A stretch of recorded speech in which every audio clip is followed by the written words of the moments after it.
Some are calling it a winter wonderland, while others say it's like Snowmageddon 2.0. Today's storm blanketed Toronto and the GTA with as much as 25 centimeters of snow in some areas. It's the second blast of winter in less than a week. Brittany Billette has an update on the cleanup and what we can all expect for the rest of the week.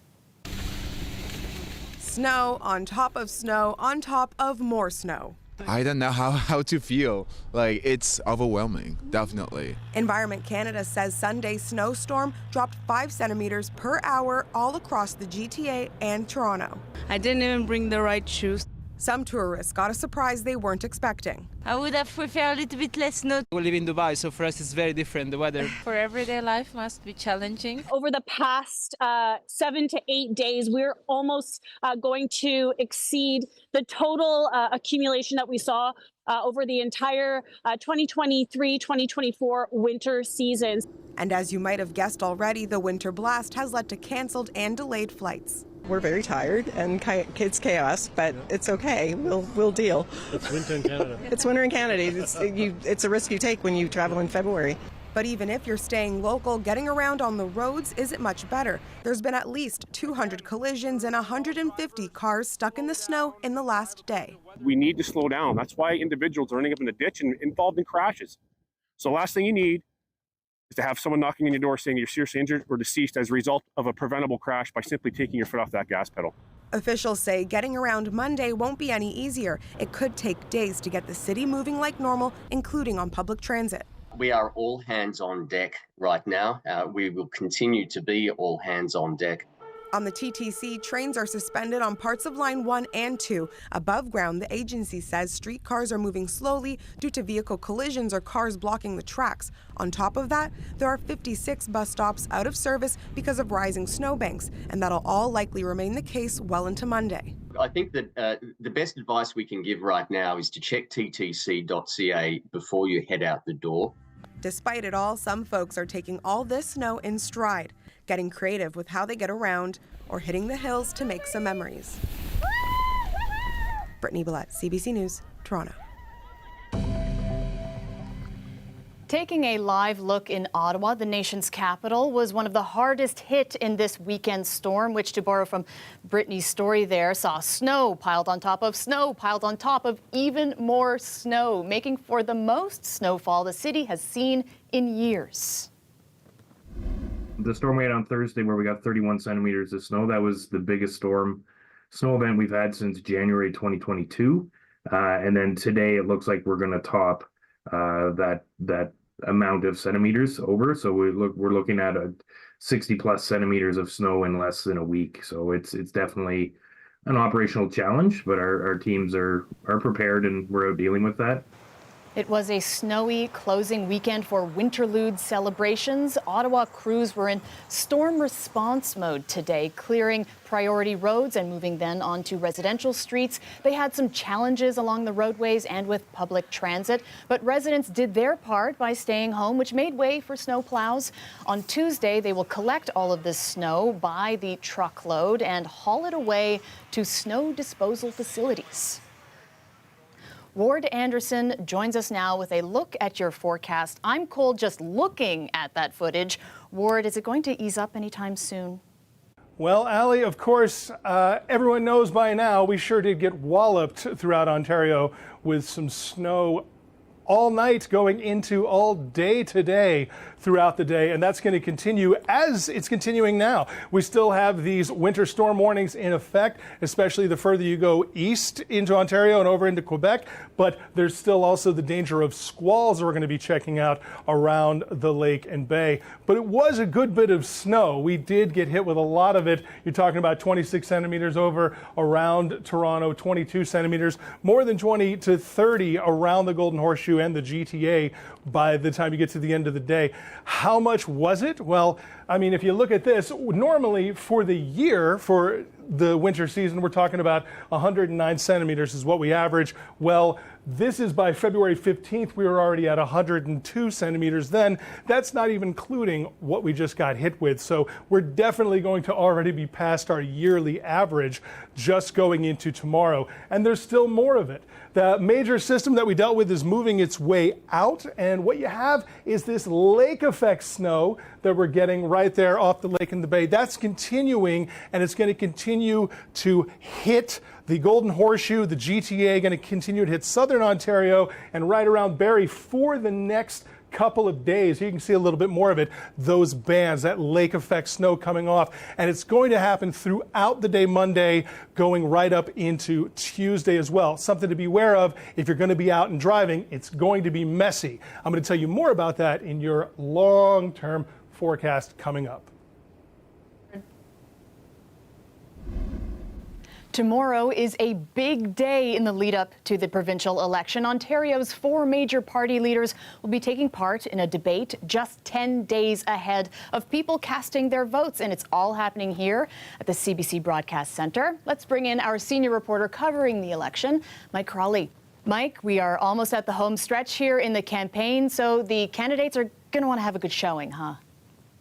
Well, Ali, this debate matters because it is the only time that the whole province is watching all 4 of the main party leaders go up against one another. So let's start with Ontario PC leader Doug Ford. He's been running a very safe campaign, sticking really just to one issue, and that is the threat of tariffs. And as the person who's been in government for nearly 7 years, he's the one who's going to have the biggest target on his back during the debate. His main goal really is to be not to take the bait if his rivals try to get under his skin and provoke him into going off message.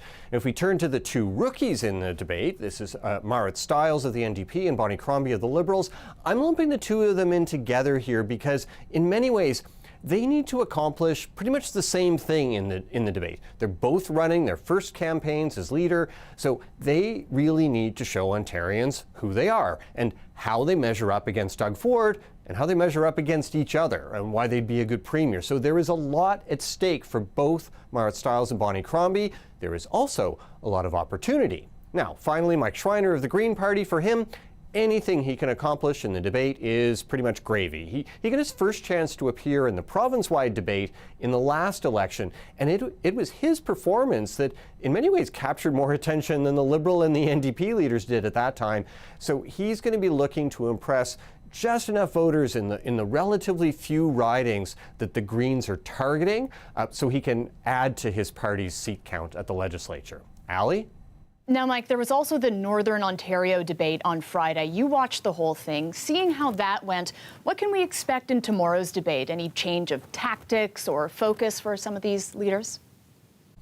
Well, that was a much lower profile, lower stakes debate, really kind of just a dress rehearsal for Monday's debate. And from the way that Doug Ford answered the questions, you can expect him on Monday night to be trying to talk about tariffs as much as he can, regardless of the subject. Marit Stiles, she had her moments on Friday, and if she can communicate in a way that really speaks to the concerns of ordinary voters, this debate could help her a lot. Now, for Bonnie Crombie, from her performance on Friday, she's going to need to bring more spark to her debating tomorrow night when she's in front of the whole province, more spark certainly than she showed on Friday. Thanks for this, Mike. That's the CBC's Mike Crawley. You can catch the Ontario Leaders Debate live on CBC TV, on CBC News Network, or on the CBC News app. You can also listen on CBC Radio. Metro Morning's David Common is moderating. The debate begins Monday at 6:30 p.m. Donald Trump's threat of making Canada the 51st state is casting a shadow over Canadian politics in what's starting to look more and more like an early start to the election campaign. The CBC's JP Tasker reports. Liberal leadership contender Mark Carney says he has what it takes to go toe-to-toe with U.S. President Donald Trump. Why am I here now? Because we're in a crisis. This, for better or worse, my career, my experience prepares me for this moment. Speaking to CBC News for the first time in this leadership race, Carney pitched himself as a steady hand who can help save the country from economic ruin. We can't control President Trump, but we can control what we do here at home to reinforce our economy. The former central banker is promising to build new east-west pipelines, dismantle provincial trade barriers, and lower taxes if elected. Policies echoing those of Pierre Poilievre. The unjustified threats of tariffs and 51st statehood of Donald Trump have united our people to defend the country we love. Poilievre is now calling out Trump and shifting his campaign rhetoric from strictly denouncing the Liberals. Everything feels broken in Canada.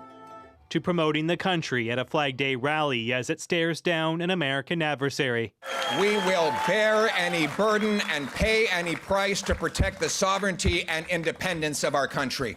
Outside the political arena, mounting U.S.-Canada tensions on display during a high-stakes hockey game. We're going to drop the gloves right away. As Trump's threats hit a nerve. I think Canada is going to be a very serious contender to be our 51st state. What some initially thought was a joke, now taken seriously. I don't believe the administration is our friends. After meeting with one of Trump's senior advisors this week, Canada's premiers were told, take what Trump says at face value. That left some of them shaken. I came away from the week knowing this administration wants to turn the U.S. government's approach on everything upside down. They delivered the message that he is not joking when he says the 51st state. Polls show a tightening federal race after months of the Liberals being on the back foot. Poilievre hopes talk of putting Canada first will keep him and his party first among voters. JP Tasker, CBC News, Ottawa. In response to the tariffs, a lot of consumers have been keen to keep their dollars in Canada, joining the Buy Canadian movement. But people in the manufacturing industry are worried it could have some unintended consequences for local business. A lot of times the content in those products that you're seeing on the shelves that say made in the USA could contain a considerable amount of Canadian product. So by boycotting the US made in USA, oftentimes a lot of the manufacturers are saying that we're being hurt because, you know, if we're boycotting the US, then we're not buying the products that they're producing. The association says, for example, more than half of Peterborough's GDP is in manufacturing, and much of that is specialized for American companies. So they're asking Canadians not to completely write off product of USA labels, to brace for losses. Canadian manufacturers are looking for partners in other countries where possible, and also, of course, between provinces. In other news now, we have an update on a Toronto high-rise fire that sent 12 people to hospital, including 5 police officers. People were forced to leave their homes on Bleecker Street in the middle of the massive snowstorm. Police say one resident remains in critical condition, another is in stable condition. The other injuries were minor. The 5 officers have since been released from hospital. Toronto Community Housing says power has been restored to the building and most residents have returned home. The TCHC is still sheltering 14 households that have been displaced. The Office of the Fire Marshal is looking into the cause of the blaze. We will be right back. Stay with us. In just the first month of the Trump presidency, thousands of federal employees were let go. While it was a key part of Trump's agenda, the move is now facing legal challenges. The CBC's Katie Simpson has the story. Donald Trump taking the idea of a victory lap to a new level.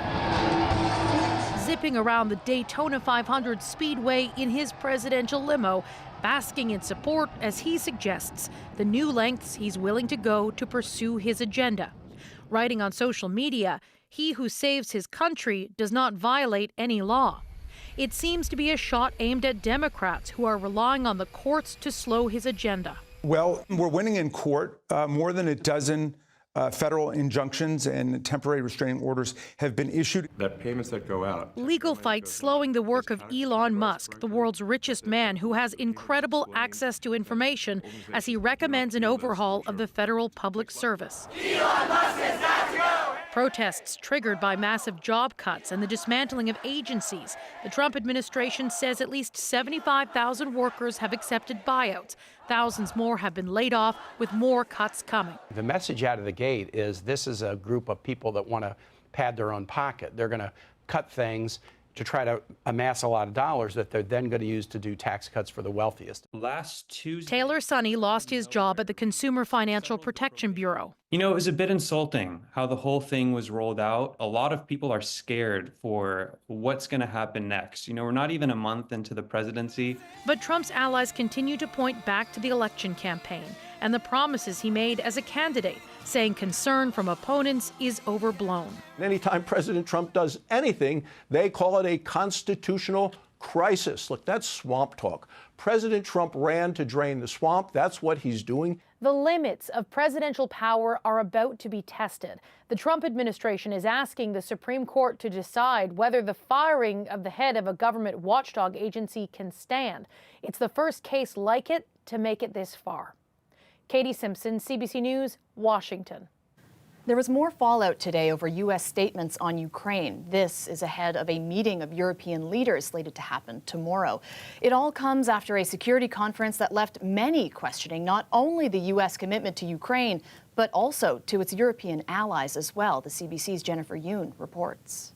I think he wants to end it, and they want to end it fast.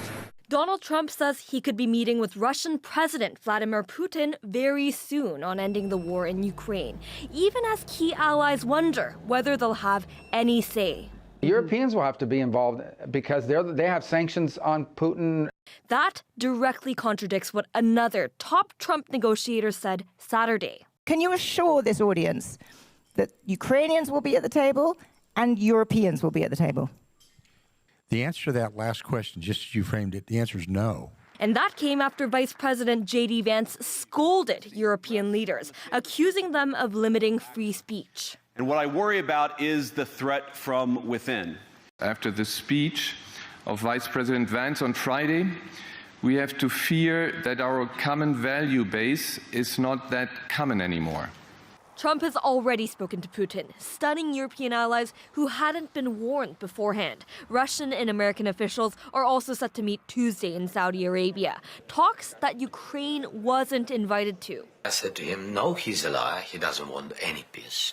Ukrainian President Volodymyr Zelensky warning Trump that Putin has ulterior motives. If Putin will break us, he will occupy Europe. Canada also warning about a peace deal without a plan to stop Russia from attacking Ukraine again. Russia can always leave and ultimately rearm and reinvade. I don't agree. Concerns Trump dismisses. And it's not clear he cares, says this analyst. Trump's always asking two questions: what's in it for the United States and what's in it for him? The fear, the U.S. getting cozier with an old foe, Russia, and turning away from an old friend, Europe, leaving European leaders now scrambling to figure out next steps at an emergency meeting in Paris Monday. Jennifer Yoon, CBC News, Toronto. 18 people are now dead after a stampede at a train station in India on Saturday. And reports say heavy crowding at that station is not uncommon, the same kind of crowding that led to the disaster. The CBC's Salima Shivji has the story. The chaos broke out on two New Delhi platforms Saturday night. The crowds rushing forward, scrambling to board a train when people started falling and screaming. It was a nightmare, one witness said. Everyone was pushing and people were falling all over us, this man says. My wife died right there in front of me. Outside the hospital where victims were taken, one woman collapsed in grief, tears in her eyes. Another man spoke to reporters in a daze. My mother, she just got crushed and died, he says. Most of the victims were women. The cause is under investigation, but survivors of the stampede say several train departures were delayed, leading to overcrowding. There was a platform change announcement, this porter who works at the New Delhi station says, so the crowd surged and people got stuck. The trains were heading to Prayagraj, the holy city and site of Mahakumbh Mela, a massive 45-day-long Hindu festival which runs until February 26th. At least 30 pilgrims died at the same festival last month in another stampede. After this latest tragedy, India's Prime Minister Narendra Modi wrote on social media that he's distressed and praying for those who lost their loved ones. Salima Shivji, CBC News, Mumbai. So going for a run right now seems pretty challenging, to say the least, but some devoted runners have found a way, as they always do, don't they, by going underground. Today, hundreds gathered to run the first ever Bouge Bouge race underground.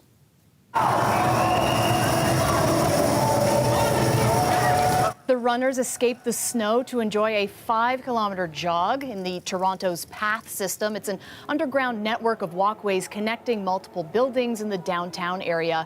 The event was put together by Bouge Bouge, a nonprofit based in Quebec that organizes community sporting events, I should say, to promote active lifestyles. Ward Anderson is back with your long-range forecast. I'm afraid to ask this question, but Ward, what do you have in store for us? Allie, the snow is here to stay, at least for a few days into the rest of this week, and that's because the temperature is going to continue to stay quite cold. We still have winter storm warnings in effect, weather advisory, going to be on the lookout for squalls coming because we do have lake effect snow. More on that in a minute. There was a lot of snow as of 4 p.m. We were talking about 26 centimeters around the GTA. That's a significant amount for one day for anywhere in Canada, much less where we're used to it. Right here in Toronto, we're talking about 37 centimeters on the ground today as of Sunday evening. But, you know, a far cry from the record back in '99 at 67 centimeters then.